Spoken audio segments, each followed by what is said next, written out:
जाग उठा भारत के चंद्रयान-3 का विक्रम लैंडर। दुनिया भर में हो रही भारत की जय जयकार, क्योंकि भारत में कुछ ऐसा कर दिखाया है जिसे बड़े बड़े देश नहीं कर पाए हैं। चांद की अंधेरी रात बीत चुकी है और चांद पर सूरज निकल चुका है। अब लोगों की मन में सवाल उठने लगा है कि क्या चंद्रयान-3 जाग चुका है, क्योंकि हमारे इसरो के वैज्ञानिकों ने 2 सितंबर के दिन इसके प्रज्ञान रोवर को और 4 सितंबर के दिन विक्रम लैंडर को गहरी नींद में सुला दिया था। इसरो के वैज्ञानिकों ने बताया था कि 22 सितंबर के दिन चंद्रयान-3 का विक्रम लैंडर और प्रज्ञान रोवर जागेगा और चांद पर अपने एक्सपेरिमेंट करेगा। लेकिन जैसा कि आप सभी को मालूम होगा कि 22 सितंबर आ चुका है और लोगों के जहन में सवाल उठ रहा है कि क्या विक्रम लैंडर जाग चुका है और चंद्रयान-3 जागने के बाद चांद पर क्या करेगा। इस सवाल का जवाब जानने के लिए वीडियो के अंत तक अवश्य बने रहे। इसरो के वैज्ञानिकों ने चंद्रयान-3 के विक्रम लैंडर और प्रज्ञान रोवर को इस तरीके से पार्क किया था कि जैसे चांद पर सुबह हो और सूरज की किरण चांद की धरती पर पड़े तो प्रज्ञान रोवर और विक्रम लैंडर के सोलर पैनल पर रोशनी पड़ सके, जिससे कि दोबारा चार्ज हो जाए और फिर से अपने एक्सपेरिमेंट को पूरा करें। चांद के दक्षिणी ध्रुव पर 4 सितंबर के दिन रात होना शुरू हो गई थी। जैसा कि आपको मालूम होगा कि चांद पर पृथ्वी के 14 दिन के बराबर 1 रात और 1 दिन होता है। चांद पर रात 14 दिनों तक होने के कारण चांद की धरती का तापमान काफी ज्यादा घट जाता है, यानी कि रात के समय चांद का तापमान लगभग -250 डिग्री सेल्सियस तक पहुंच जाता है और -250 डिग्री सेल्सियस तापमान के कड़ाके की ठंड में किसी भी इलेक्ट्रिक इंस्ट्रूमेंट का काम कर पाना संभव नहीं है। इसलिए इसरो के वैज्ञानिकों ने विक्रम लैंडर और प्रज्ञान रोवर को स्लीप मोड में डाल दिया था। चांद की कड़कती ठंड से बचने के लिए विक्रम लैंडर और प्रज्ञान रोवर को काफी ज्यादा इंसुलेटर जैसे पदार्थ का इस्तेमाल करके बनाया गया था, जिससे कि चांद पर पड़ने वाली कड़ाके की ठंड से चंद्रयान-3 के विक्रम लैंडर और प्रज्ञान रोवर पर ज्यादा असर न पड़े और वह सुरक्षित बने रहे, ताकि दोबारा से जब चांद पर सुबह हो तो ये दोबारा से काम कर सकें। विक्रम लैंडर और प्रज्ञान रोवर की बैटरी को चार्ज होने में कम से कम 3 दिन का समय लगता है। आप सोच रहे होंगे कि 22 सितंबर के दिन चांद पर सूरज उगा है तो लगभग 25 सितंबर तक उसकी बैटरी फुल चार्ज हो जाएगी और उसके बाद ही यह अपनी गहरी नींद से जागेंगे।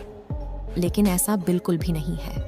इसके लिए आपको बता दें कि चांद के दक्षिणी ध्रुव पर 19 सितंबर के दिन ही सूरज निकल चुका था और अब चांद पर सूरज को निकले करीब 3 दिन हो चुके हैं और अब तक चंद्रयान-3 के विक्रम लैंडर और प्रज्ञान रोवर की बैटरी पूरे तरीके से चार्ज हो चुकी है। विक्रम लैंडर और प्रज्ञान रोवर की बैटरी चार्ज होने के बाद बारी आती है वैज्ञानिकों को विक्रम लैंडर तक रेडियो सिग्नल भेजने की। विक्रम लैंडर को स्लीप मोड में डालने से पहले इसरो के वैज्ञानिकों ने पहले प्रज्ञान रोवर को स्लीप मोड में डाला था, क्योंकि जब इसरो चंद्रयान-3 से संपर्क करता है तो सबसे पहले वह चांद के ऑर्बिट में घूम रहे चंद्रयान-2 के ऑर्बिटर को सिग्नल भेजते हैं। उसके बाद ऑर्बिटर धरती से सिग्नल को रिसीव करके विक्रम लैंडर के पास भेजता है। ऐसे में विक्रम लैंडर को पहले बंद नहीं किया जा सकता था, इसलिए प्रज्ञान रोवर को स्लीप मोड में डालने के बाद विक्रम लैंडर के सारे आउटपुट सिग्नल को बंद कर दिया गया था, लेकिन उसके रिसीवर को चालू रखा गया था, जिससे जब चांद पर सुबह हो और उसकी बैटरी पूरी तरीके से चार्ज हो जाए तो जब वैज्ञानिकों के द्वारा रेडियो सिग्नल भेजा जाए, उसके बाद धरती से भेजे गए रेडियो सिग्नल को रिसीव करके जाग जाए और उसके बाद प्रज्ञान रोवर को भी जगा दे। चंद्रयान-3 चांद पर ढेर सारे तत्वों की खोज तो कर ली थी, जिसमें oxygen, sulphur, manganese, titanium, chlorine और आयरन जैसे अन्य तत्व शामिल थे।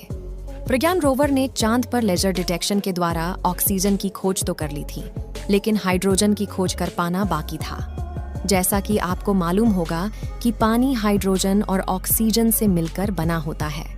अगर चांद की धरती पर हाइड्रोजन की खोज हो जाती है तो चांद पर पानी पाए जाने की पुष्टि की जा सकती है।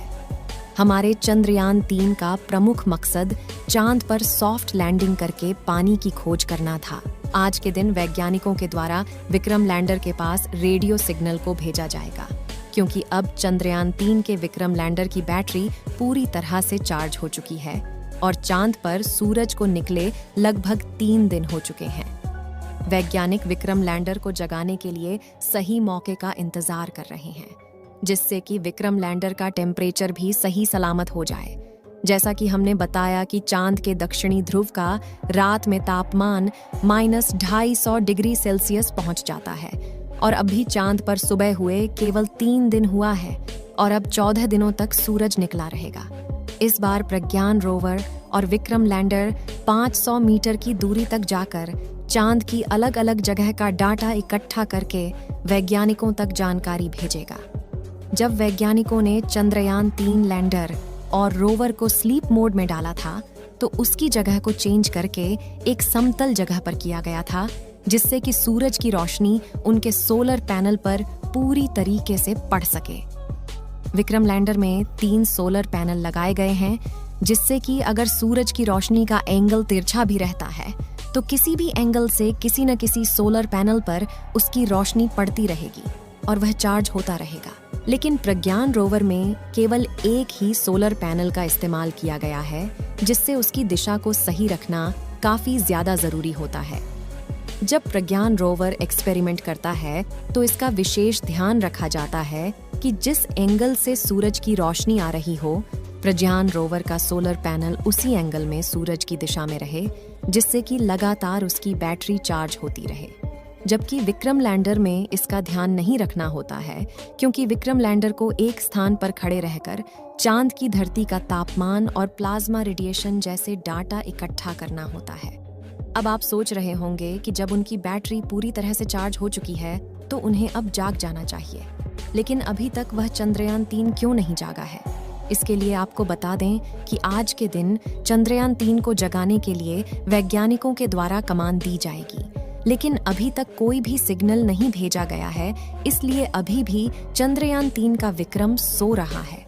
भारत के सभी लोगों में डर का माहौल है कि चंद्रयान 3 आज के दिन जागेगा या फिर नहीं, क्योंकि जब तक वैज्ञानिकों के द्वारा चंद्रयान 3 से संबंधित कोई भी जानकारी नहीं दी जाती है, तब तक हमें सही जानकारी मालूम नहीं चलेगी कि हमारे चंद्रयान 3 का विक्रम लैंडर अभी भी सही सलामत बचा हुआ है या फिर चांद पर कड़ाके की ठंड में नष्ट हो चुका है। जैसा कि आपको मालूम होगा कि 22 सितंबर का दिन बीता जा रहा है और अभी तक चंद्रयान 3 के बारे में कोई भी जानकारी नहीं मिली है।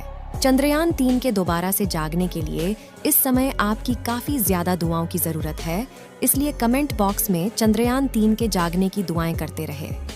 इस वीडियो को एक लाइक जरूर करें और अपने मित्रों तक इस वीडियो को शेयर करें ताकि उन्हें भी जानकारी मिल सके, और अपने भरोसेमंद चैनल को सब्सक्राइब जरूर करें और बेल आइकन को ऑल पर सिलेक्ट करना बिल्कुल ना भूलें। मिलते हैं किसी और नॉलेजेबल वीडियो के साथ। वीडियो को अंत तक देखने के लिए धन्यवाद।